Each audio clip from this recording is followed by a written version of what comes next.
আমার আজকের recipe super super tasty. একই ব্যাটারে টিফিন, ব্রেকফাস্ট, লাঞ্চ, স্ন্যাক সব রকমই চলে যাবে। রাতের বেলায় ঘুমোতে যাওয়ার আগে কিছুটা মটর ডাল ভিজিয়ে নেবে। তারপর সকালের বেলায় উঠে নিয়ে এই যে উপকরণগুলো দিয়ে দুটো ব্যাটার তৈরি করে নেবে।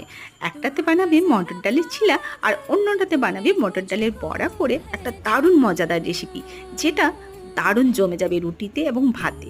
বড়াগুলো ভেজে নিলাম। এরপর ছিলাটা বানানোর পালা। তেল ব্রাশ করে ব্যাটারটা দিয়ে হাত দিয়ে স্প্রেড করে উপরটা টেনে নিলেই উপর থেকে একটু তেল ছড়িয়ে দিয়ে উল্টে পাল্টে হাতার সাহায্যে চেপে চেপে ভেজে নেব।